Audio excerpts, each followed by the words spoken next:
Well, good morning, everyone. Happy Friday morning to you, and welcome back to Morning Musings here on Now TV. My name is Don K. Preston. I'm the president of Preterist Research Institute of Ardmore, Oklahoma. Let me make sure to remind you that you can find my videos 4 to 5 days a week on YouTube. And it's simply Don K. Preston Morning Musings. So you don't have to wait Friday to Friday to be able to tune in and to get the instruction that I'm offering free of charge, okay? And let me encourage you to go to my website, donkpreston.com or bibleprophecy.com, and take advantage of the absolute wealth of free material that is there. Literally hundreds upon hundreds of articles that you are free to download, free to print. And of course, if you use the material, we certainly expect that you would honor the normal ethical journalistic practices and give proper ascription. But nonetheless, be sure to take advantage of that. Now, we are continuing our investigation of the challenge of Christ. I think you know by now what the challenge of Christ is, don't you? Jesus said, John chapter 10, 37, "If I do not do the works which my Father has given me, do not believe me." It's a very simple challenge. But as I have shared with you before, ladies and gentlemen, it is unprecedented. The only other religion that comes close to addressing or offering a challenge, anything remotely resembling this, is the Jewish religion. And it's based upon history. So here is Jesus claiming to be the Son of God. And he is saying, if I don't do the things that I say that I'm going to do by the authority of the Father, then don't believe me.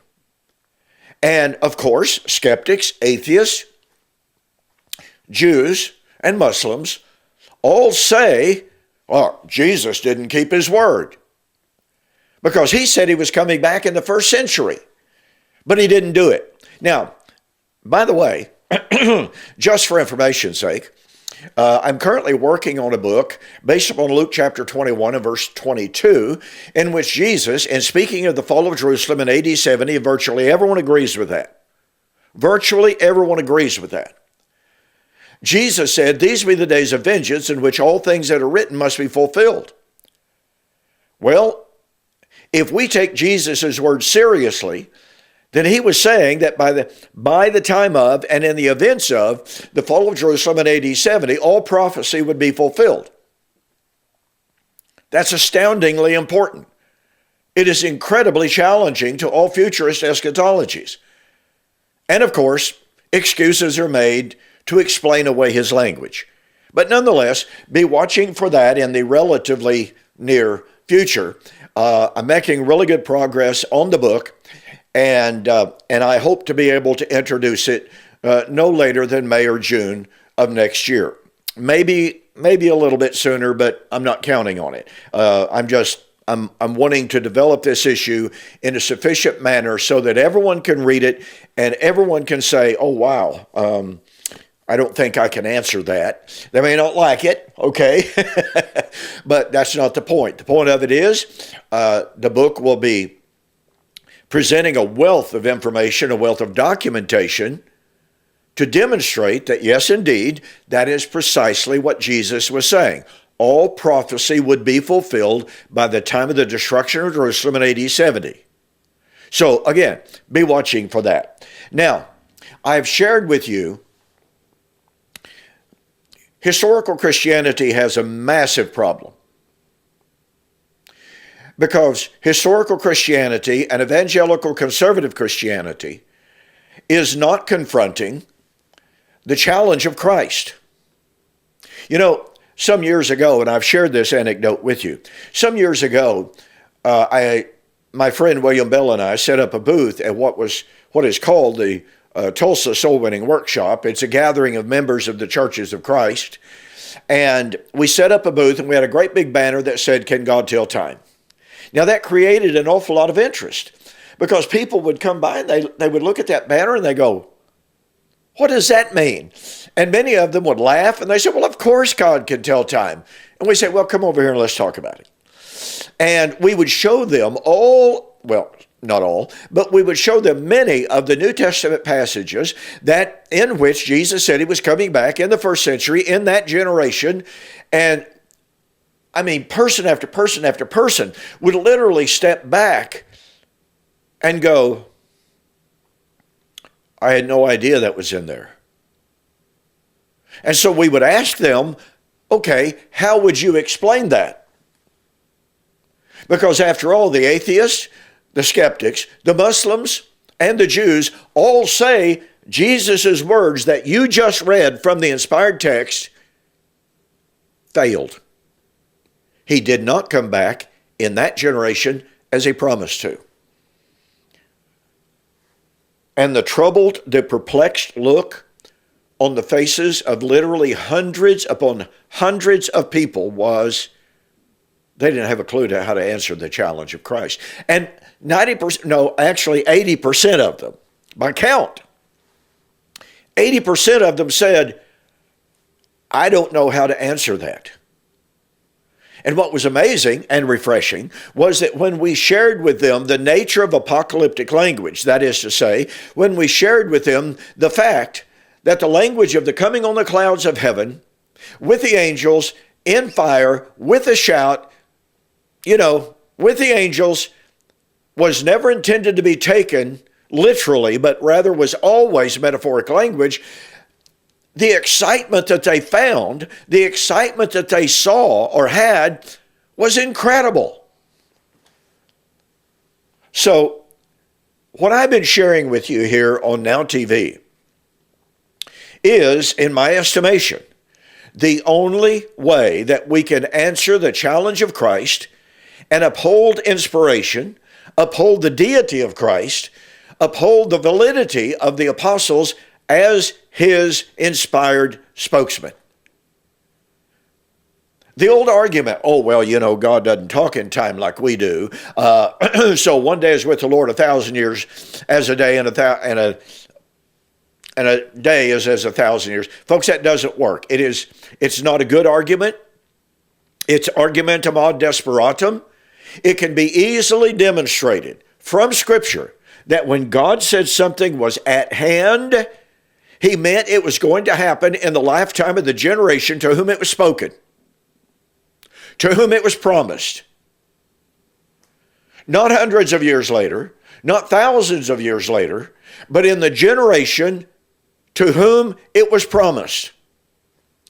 Not only that, it can be easily demonstrated that when God said something was near, and when man equivocated and played games with that language and said, God doesn't view time like we do, and even though God said it was at hand, coming shortly, coming quickly, it's actually a long time off. God actually condemned men when they did that.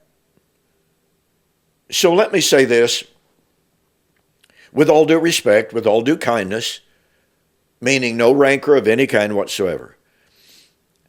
If you are guilty of saying, I know God said those things were at hand 2,000 years ago, but they really weren't, then you fall into the category, and again, with all due respect, you nonetheless fall into the category of those men who denied the true objective imminence of God's time statements.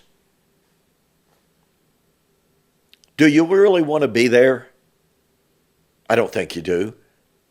Because if you love the Lord, like I am convinced the viewers of this program do, and if you want to honor his word, as I am convinced you want to, then it's time to stop playing games with God's word and try to find a solution to the challenge of Christ that allows us to honor what he said when he said it was going to happen. So, we have gone to the book of Revelation where the Father told Jesus to tell John to tell the churches These things must shortly come to pass. The time is at hand. We've been examining the little word Kairos, found in Revelation chapter 1 and verse 3. And here's the reason why. Because so much of evangelical Christianity wants to say, well, the Father wasn't really, truly, honestly saying those things were to come shortly. He wasn't honestly saying those things were at hand. He wasn't truly saying that the appointed time had arrived. He was simply saying that, well, when the time arrives, those things would come to pass shortly. Here's the problem. The New Testament writers tell us, and the Old Testament writers as well, tell us that the Old Testament prophets did not fully understand either the time or the manner of the things which they foretold. 1 Peter chapter 1, 10 to 12.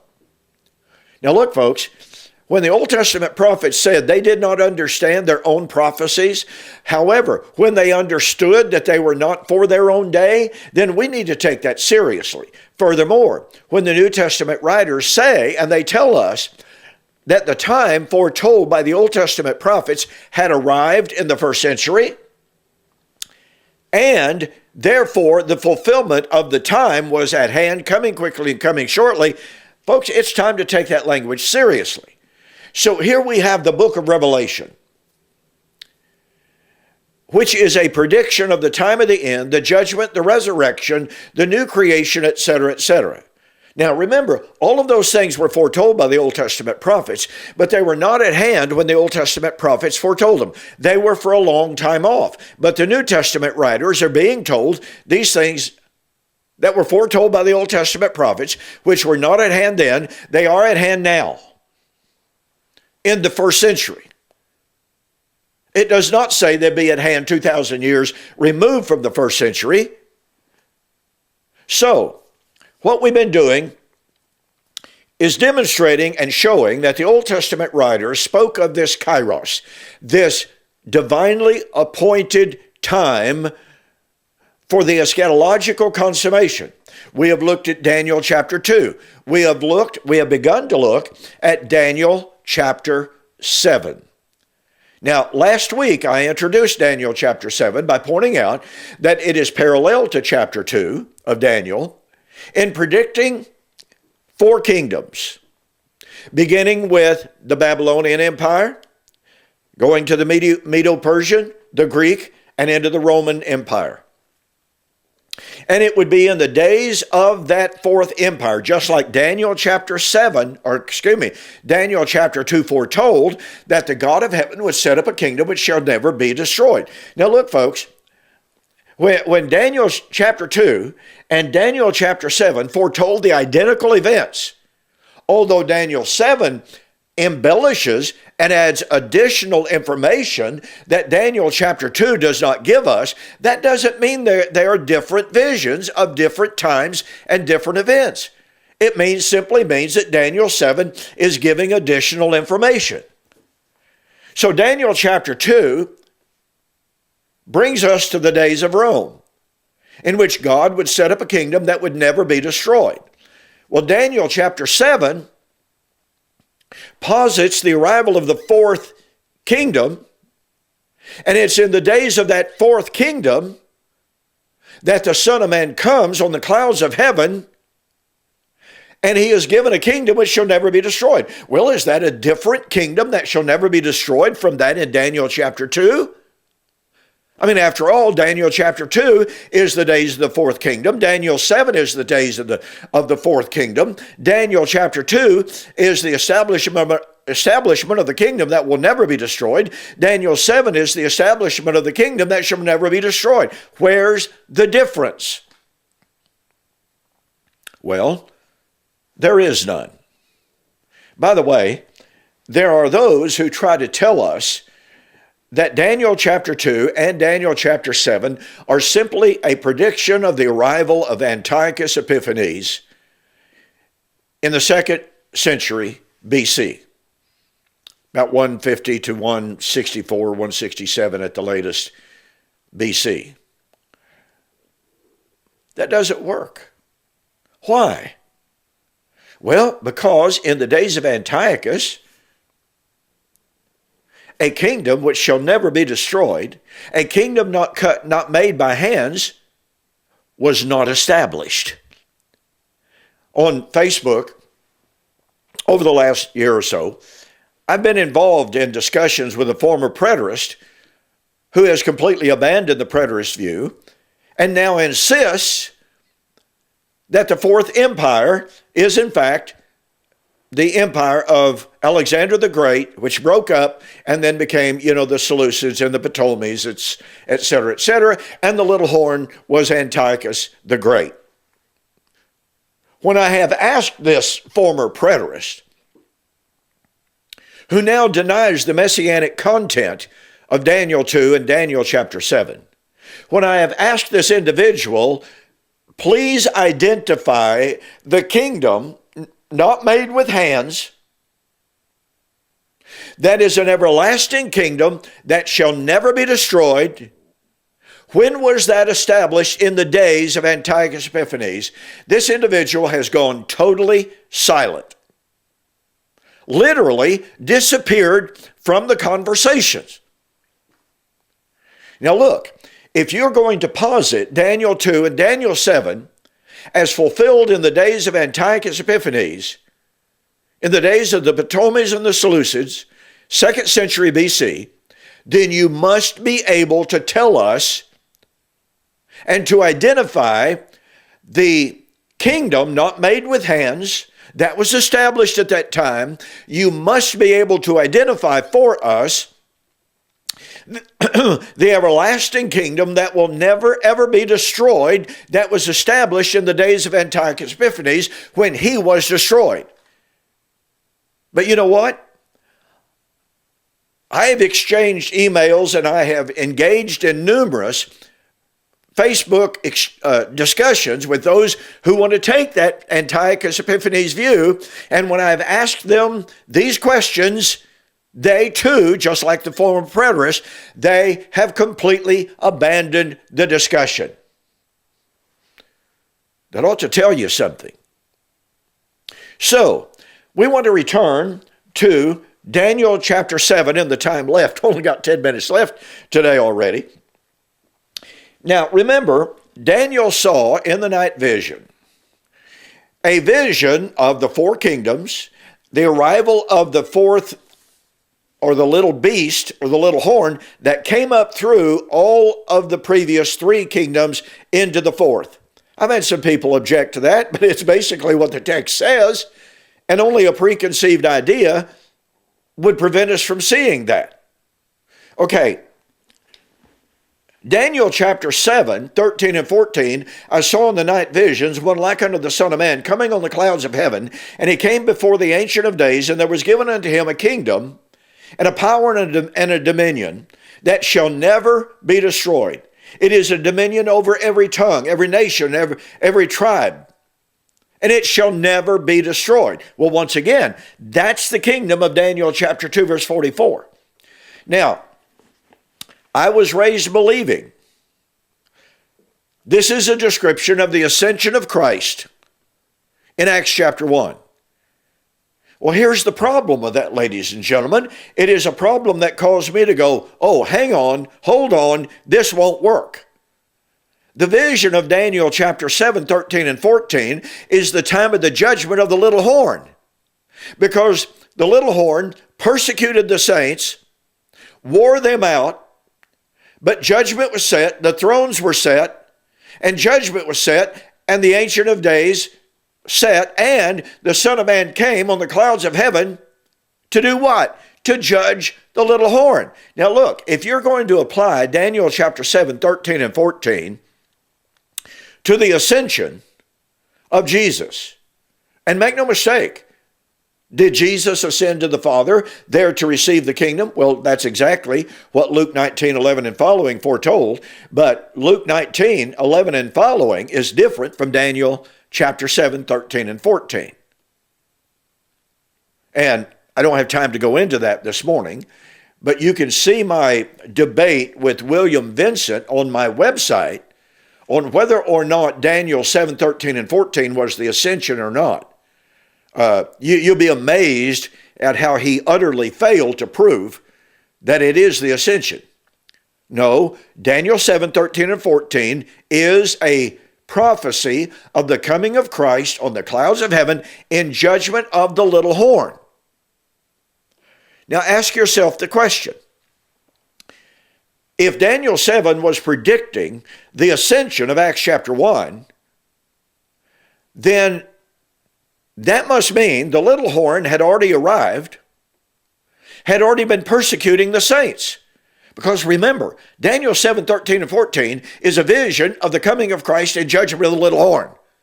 Because the thrones are set, and they're set for the time of the judgment of what? The little horn. That's when Jesus came on the clouds of heaven.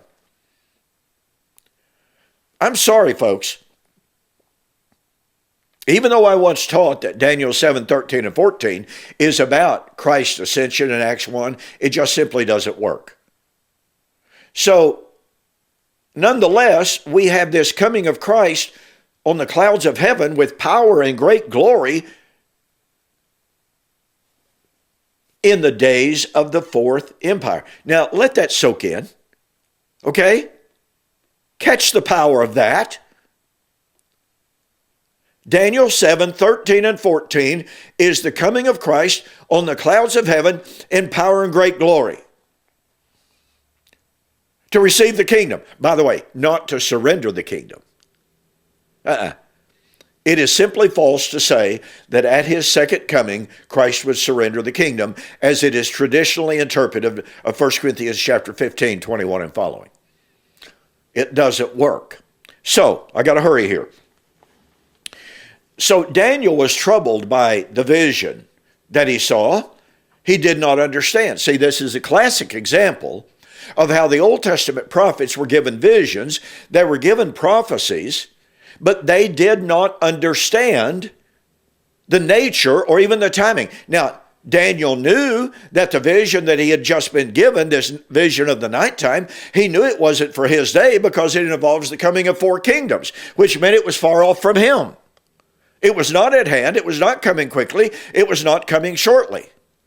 The point I'm making here is that what Daniel envisions was the Kairos. The appointed time, number one, for the arrival of the kingdom. Point number two, for the coming of the Lord in judgment of the little horn. Now look, I was raised believing that the little horn was the Roman Catholic Church. And that Christ comes at the end of time to destroy the Roman Catholic Church.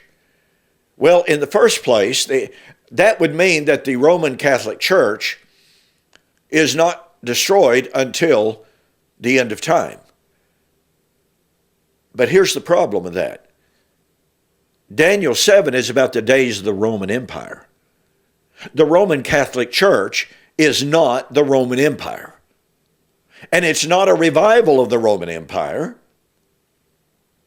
It has nothing to do with the Roman Empire.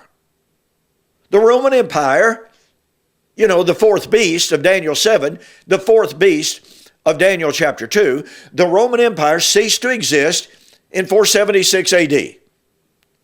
And again, you just have to catch the power of that. So anyway, Daniel was troubled. He did not understand the vision.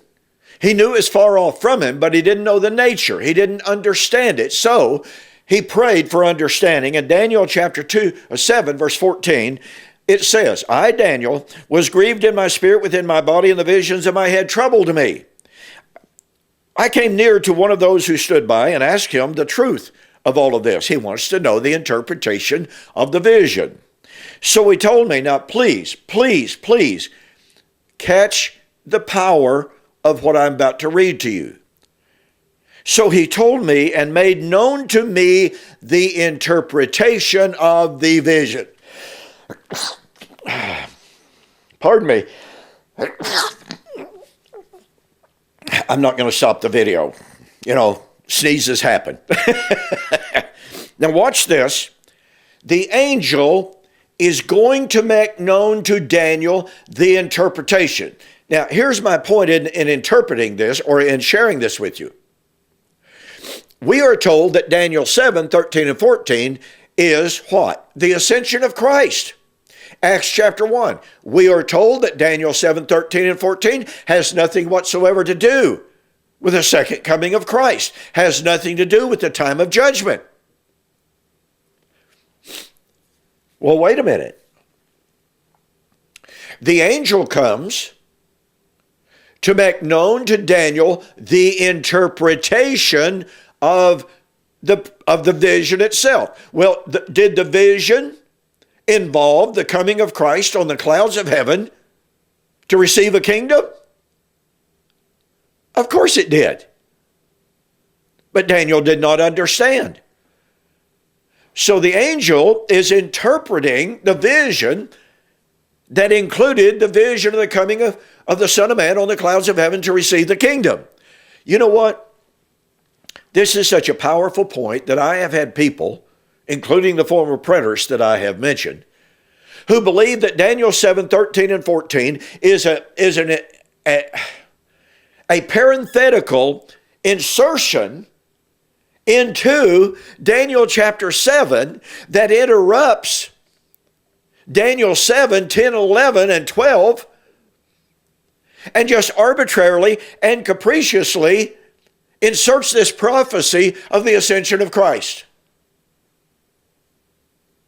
You know, there is not a single text, not a single biblical manuscript that justifies, that indicates with any kind of marking, or whatever, okay, this is different. This is an insertion. It is an argumentum ad desperatum to claim that Daniel 7, 13 and 14 is some kind of a parenthetical, independent insertion into the text that is unrelated to the context. And the reason I know that is because the angel, in his interpretation of the vision, lets us know that he is interpreting the entire vision, not just part of it. So next week, we're going to begin examining the interpretation of the vision itself to prove it was not about the ascension. I'm out of time. I'll see you next week.